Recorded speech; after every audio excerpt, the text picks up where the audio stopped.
10 truck অস্ত্র মামলায় সাবেক স্বরাষ্ট্র প্রতিমন্ত্রী লুৎফুজ্জামান বাবর সহ 6 জনকে খালাস দিয়েছে হাইকোর্ট। আর উলফা নেতা পরেশ বড়ুয়াকে মৃত্যুদণ্ড থেকে দেয়া হয়েছে যাবজ্জীবন। বাকি 6 আসামির সাজা কমিয়ে 10 বছরের কারাদণ্ড দেওয়া হয়েছে। মামলা তদন্ত সঠিকভাবে হয়নি ও আসামিদের বিরুদ্ধে তথ্য প্রমাণ না থাকায় খালাস ও দণ্ড কমিয়ে দেয়া হয়েছে বলে জানান উচ্চ আদালত।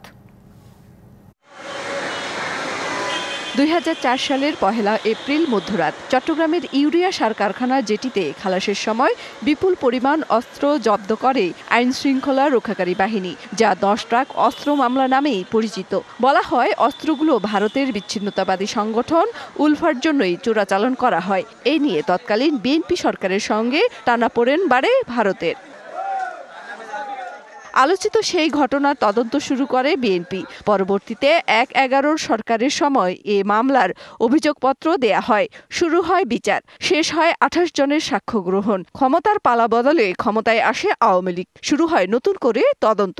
তখন অভিযুক্ত করা হয় স্বরাষ্ট্র প্রতিমন্ত্রী লুৎফুজ্জামান বাবর, শিল্পমন্ত্রী মতিউর রহমান নিজামী, গোয়েন্দা সংস্থার বেশ কয়েকজনকে। মৃত্যুদণ্ড দেয়া হয় বাবর, নিজামী, উলফা নেতা পরেশ বড়ুয়া সহ 14 জনকে। বিচারিক আদালতের রায়ে 10 বছর পর 14 জন আসামির মধ্যে 6 জনকে খালাস দিল উচ্চ আদালত। মৃত্যু রহিত করে উলফা নেতা পরেশ বড়ুয়াকে দেয়া হয় যাবজ্জীবন কারাদণ্ড। 14 জনের ভিতরে 7 জনকে খালাস দিয়েছেন, 6 জনকে 10 বছরের সাজা দিয়েছেন এবং 1 জনকে যাবজ্জীবন সাজা দিয়েছেন। জনাব লুৎফুজ্জামান বাবরকেই মামলার প্রধান আসামি করা হয়েছিল।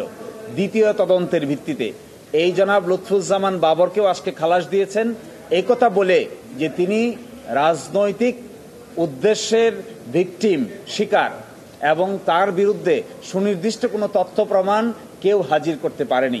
এ মামলার রায়ে উঠে আসে রাষ্ট্রপক্ষের আইনজীবী, তদন্ত সংস্থা ও গোয়েন্দা সংস্থাদের ব্যর্থতা।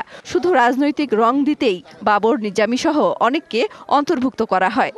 There is no evidence against him. তার বিরুদ্ধে কোনো সাক্ষী নাই, তার বিরুদ্ধে কোনো সাক্ষী প্রমাণ পাওয়া যায়নি।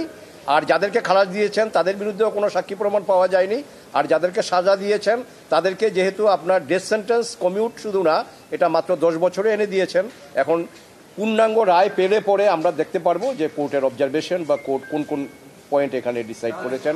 উচ্চ আদালত রায়ের পর্যবেক্ষণে বলেছেন, নিরপরাধ ব্যক্তিকে সাজা দেয়া কখনোই বিচারের মূল উদ্দেশ্য হতে পারে না।